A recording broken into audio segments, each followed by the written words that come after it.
Yeah, thank you so much. I'm really grateful to be here, and I was immediately, when I saw the call for papers, I was really excited about this topic. I've been teaching a course back in Southampton, and I actually just put it on the books at Penn State, and so I've been grappling with this concept for quite some time. And as you said correctly in your introduction, thank you so much, this talk really derives from this book, Sundays at Sinai, which essentially is seemingly very kind of a micro-history of a Jewish congregation in Chicago between 1861 and about 1960s.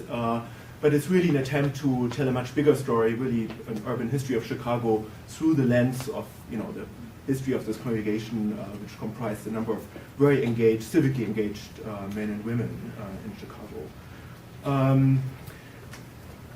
But it also derives from another sort of perspective. I'm working in modern Jewish history, and so I'm one of these people who are very excited about transnational history.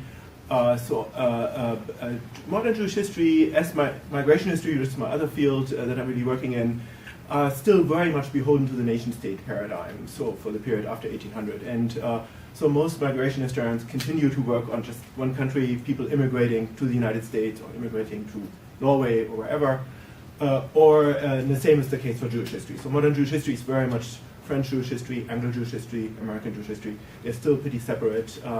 In my field, my attempt is, in my research, I try to look beyond that. So right now I'm actually writing a book of Jewish migration, a history of Jewish migration from 1860 to 1960, so roughly the same time period, but globally. And so that just to give you some sense where I'm coming from. So when it comes to the ghetto, I think I'm just going to talk about 15 minutes or so. That was the idea. So no worries, I'm not going to read the whole paper here. My main point is fairly simple. I'm just, I think that's pretty clear when you read the paper, that as a historian, and I see at least one familiar SSHA face here. So I've been obviously talking to sociologists a lot. As a historian, I'm really skeptical about this term. I think actually that the term ghetto has very limited usefulness as an analytical term. So it should be handled very, very cautiously, very carefully. And I say this specifically as a historian, and I think I have a number of explanations why that is. One is, I think that's really clear, and especially you already heard a couple of papers. It is really important to differentiate between actual ghettos, actual neighborhoods, at a specific time and place, and images of ghettos, imagined ghettos, so perception of ghetto. I think that's very crucial to distinguish between these two. This is also something that's important in Jewish history more generally, when talking about images of Jews and actual Jewish history. Very important distinction in modern Jewish history to begin with. But that's also crucial for, I think, for this term. The second one, which I made pretty strong in the paper, is to differentiate between the ghetto as a legally defined institution and the ghetto as a socially constructed space. And this is sort of the somewhat of an irony, as a kind of a footnote to the legally defined ghetto. This is the one area where actually the early modern ghetto there are some connections to the Nazi ghettos, in a sense that there is some sort of legal, actually legal, and even in the Nazi case, legal definition that sort of defines what the ghetto looks like, where the boundaries are, and so forth. But that's really the only connection, apart from a perception connection, of course. And the third is, and again, the historian speaking. Even within these different categories, so if you look at early modern ghettos, Nazi ghettos, so-called immigrant ghettos, and the ghettos for African Americans, they're all distinctive and they all differ from each other. So that's, I think, also really important. So if you talk about the Nazi ghettos, I was intrigued that you work on Romanian ghettos, which are hardly mentioned. In fact, Romania is completely under-researched in modern Jewish history, actually. So that's really very, very good to hear. Even ghettos that were very close to each other, such as Łódź and Warsaw, the two largest ghettos in central Poland, were completely different in the way they were set up. Łódź is the longest ghetto that was established already in 1939 and lasts until 1944. Warsaw much shorter. Or if we compare Venice and Frankfurt for the early modern period, Venice, the ghetto is constructed by the city of Venice, which is a city republic. The Frankfurt ghetto is pretty much protected by the emperor, so by an authority outside of the city. So it's really important to look at each ghetto and look for the distinctions between them. So these are these 3 points. Differentiate between actual ghettos and imagined, perceived ghettos. Differentiate between ghettos as legally defined and socially constructed. And then third, to really be very cautious even within these categories to look at distinctive cases. So I'm briefly going to go through the main points in the paper. So I've actually, for the 20th century historian, I've spent quite a bit of time talking about the early modern period, but I just wanted to emphasize this point. I think that's really important for the 20th century because the early modern ghetto is often referenced, that the early modern ghetto is exactly pretty much the opposite of what people think it was. So in other words, it is not sort of about victimization, exclusion, separation, seclusion.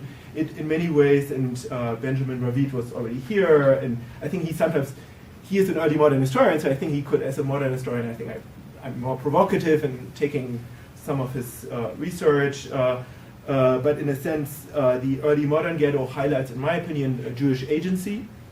Jews had choices. They weren't forced to live in a ghetto. They had choices if they wanted to basically move to a specific ghetto, and if that was something that worked for them or not. So that's, I think, often missing. The ghetto, in hindsight, is sort of a step towards inclusion. Jews are accepted as partners in a sort of contract, in a sense. So the ghetto actually is a big step from this insecure, not legally defined situation of Jews being expelled, but living in the medieval city. That's a big shift. So inclusion, not exclusion. Under, of course, the ghetto, early modern ghetto, is a compromise between economic and sort of political forces, and also really important, these ghettos only existed in Central Europe and Italy, not, and that's really important, not in Eastern Europe, where most Jews were living in the early modern period, often concentrated in sort of Jewish neighborhoods, but there were Christians living there, and Jews also lived in other parts of these towns. Or even smaller cities. And I also, and I want to mention that again, I referenced Salo Baron's very influential essay from 1928, Ghetto and Emancipation, where he makes this point that that it's wrong to see sort of Jewish history in the early modern period as a sort of a lachrymose history, and very much saying that Jews actually in many ways had better conditions than Christians sometimes, because they didn't have to fight in wars and so on. So it's a very provocative piece, but I think still influential and still important to remember. So bottom line, the early modern ghetto is very different if you look at the actual historical experience than its image, in a sense, as which sounds pretty nasty, locking people up in a separate part of the city in all sorts of special conditions. But if we actually look at the actual ghettos, the story is somewhat different. The key to understand where this negative image of the early modern period comes from, and this is sort of a very provocative point I'm making in the paper, and that, in my opinion, could be a part of the clue to explain how the ghetto made that transition from Europe to North America, to the United States, actually could be in Jewish history. And it's certainly clear that at the very moment the ghetto ceases to exist with the French Revolution, and the last ghetto is the one in Rome, famously, the key might be actually German Jewish history. And it is in Germany that sort of Jews enter a specific path towards modernity. And you can ask me in the discussion about this, and this is of course where my book comes in, the history of the Reform movement, which is sort of a part and parcel of this project of Jewish modernization, which is sort of, in a sense, the impetus comes from the state. In Germany, it's a very peculiar case. United States, Jews were never emancipated. They were just Jewish men became free and equal citizens with the founding documents. In France, Jews were emancipated by decree, 1791, after a discussion in the Assemblée Nationale. In Eastern Europe, especially in the Russian Empire, Jews were not emancipated until the Russian Revolution. In Germany, in this very strange case, the emancipation took almost 100 years. And there was enormous pressure on Jewish communities to, in a sense, show that they were deserving of emancipation, that they were deserving civil rights. And this pressure partly explains, in a sense, why, explains a lot of things, but also partly explains specific characteristics of the Jewish modernization project. And this is, again, something you can ask me in the discussion. I just wanted to mention that Pittsburgh is a very important part of the story, which I didn't mention in the paper, the Pittsburgh Platform, which is 1885, the constitution of the reform movement in this country, which in many ways, if you look at this document, it's online, you can just Google it, pretty much is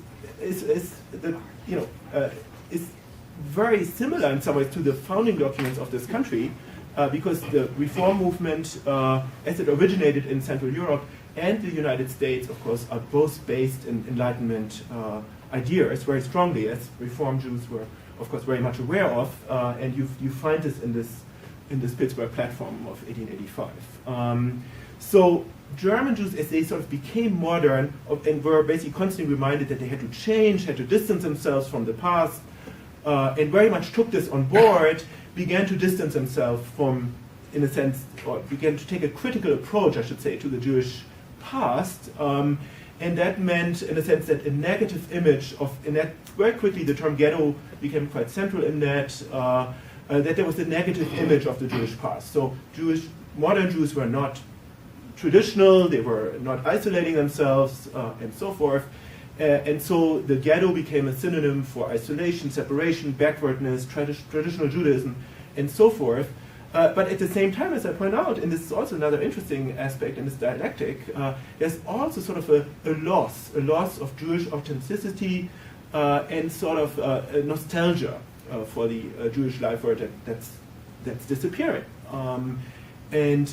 So the same people who would condemn the ghetto and condemn so-called ghetto Jews were the ones who were avid readers of the so-called ghetto literature in the mid-19th century Germany, as they were, bourgeois Jews who were not traditional anymore, were living in cities, often not even particularly religious anymore. They were still interested and avid readers of this literature, which is in itself a very interesting literature. Actually, it's not, it's nostalgia is a little too one-sided, perhaps. And this is actually the missing link, because Jews who were steeped in this kind of discourse were the ones who pretty much set up Jewish community life in this country. There were, of course, a couple of Jews who moved to the British colonies before the American Revolution, quite early, in fact, but their numbers were small. And between 1820 and 1880, about 100, some people even say 200,000 Jews moved from Central Europe to the United States. And they very much came out of this discussion because they were very well educated. Boys and girls, almost all of them went to state-of-the-art schools, even in rural areas. Very interesting background, which also explains, in my opinion, the really stunning social mobility for these immigrants, which German-speaking immigrants had a fairly high social mobility to begin with because the education was pretty good already. Jewish immigrants, a tiny, tiny subgroup of this big and very diverse movement of German speakers, their education was even better. And so if you look around in a city like Pittsburgh, Chicago, wherever, you find civically engaged modern reform Jews. Pittsburgh is a classic case in some ways, and famous families, known entrepreneurs, of course, department stores sometimes, and so forth. And these were not people who were isolating themselves. They were very much reaching out. They were identified very much with the United States, and these were people who came to America when Jews in Germany were still not emancipated. The first state in Central Europe to emancipate Jews is Baden in 1862, which is an interesting connection to the Civil War. So again, the Civil War is a very interesting time period when many of these Reform Jews very much, right from the day they arrived here pretty much, fought for abolition, which is a big issue. So even the term, I have sources for Chicago, which is not in the paper but in the book, that this term emancipation, that this recognition that Jews owed a special duty to the Union because America had given them, they had literally emancipated themselves by stepping on American soil, so they owed it, it was their, in a sense, they had to fight for the Union and it was their duty to work towards the emancipation of the slaves in the South. So quite interesting. And these immigrants came with these images of the ghetto, the sort of the negative ghetto, the Jewish past, but also this nostalgia. And the interesting point is this transplantation from Central Europe and Italy to Eastern Europe, because that's where most Jews lived, and most Jews living in Eastern Europe were, this is all changing of course in this time period, but still the perception was that they were overwhelmingly traditional Jews, and German Jews didn't necessarily make the differentiation between Hasidic and Orthodox, but nonetheless, and the ghetto images were transplanted eastward, and it comes to America already in the 1860s, late 1860s, 1870s, and then in the early 1880s, the numbers are really increasing of Jewish immigrants from basically the shtetl, from Eastern Europe. And again, perception and reality there's a big gulf there. A lot of these migrants were not religiously traditional. They were already socialist, anarchist, or influenced by other ideas. A lot of these migrants didn't come from the shtetl. They came from big cities already. So this is a much more complex story. But it's basically this image that sort of the perception that these were ghetto Jews. And I do hint in the paper, there's another disturbing aspect here. Of course, the rise of modern anti-Semitism in Germany and Austria, and to a certain extent also in France and Russia in the late 19th century. And again, if one goes into these, in these early literature of modern anti-Semites, these images also show up. And there's a great book by Stephen Eschheim about this image of the Eastern Jew in German and German Jewish consciousness, where he actually looks at these connections between anti-Semitic and inner Jewish images. And again, we have the same thing, the same aspect here, that there's on the one hand this very negative, distorted view of Eastern quote-unquote ghetto Jews in big quotation marks image, and a romanticized image of Eastern Jews, or the Ostjude is this term, as sort of the authentic Jew, the real Jew in a sense, which especially among Zionists. And I mentioned Martin Buber as a prominent example. You can be interested in Hasidic, these Hasidic stories. So that's quite important aspect. So there's basically a double transplantation. So one, the image shifts to Eastern Europe, which has no basis in the historical experience, and it's all moving to the United States because Eastern European Jews are moving to the United States in great numbers. And these groups encounter each other, the so-called German Jews, the Central European Jewish immigrants who are already pretty established, and these immigrants, and the relationship is complicated. I'm only very briefly going to summarize the Chicago story. I have quite a few pretty unsettling quotes which betray or show this perception of the so-called ghetto in Chicago, this Jewish immigrant neighborhood on the near West Side.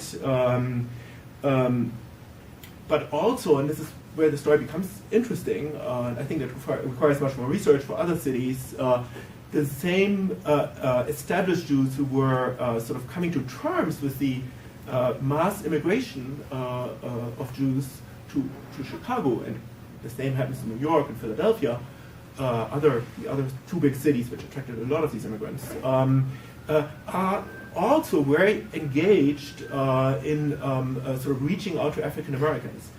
At a point in Chicago, at least, when there were very few African Americans living in Chicago. So that's really only changing in the case of Chicago with the Great Migration, following 1914. And so, and this is where the story of this congregation, I found this really interesting, that the very same people who play a pretty prominent role in sort of promoting and talking about ghettos are the ones who actually, the rabbi is a co-founder of the NAACP, Julius Rosenwald is a member of this congregation, very important for the schools in the South, and this is pretty impressive. In the temple, I'll show you the images in a sec. The very temple, I talked about these photos at the beginning of the paper, that sort of is in the black, so-called black belt on the south side of Chicago, where there is no contact between the Jews who worship there and the African Americans who live around it.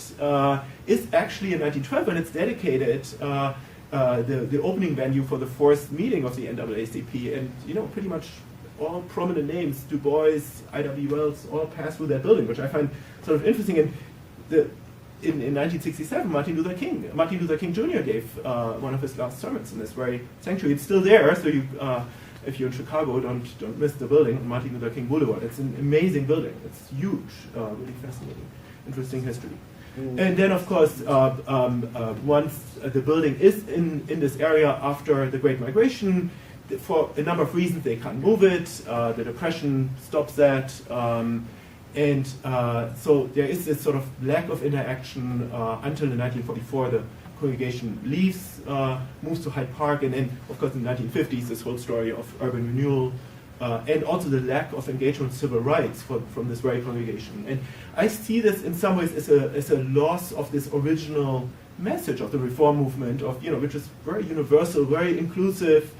And in a sense, it also betrays a crisis of this congregation in the 1950s. They really lost their momentum.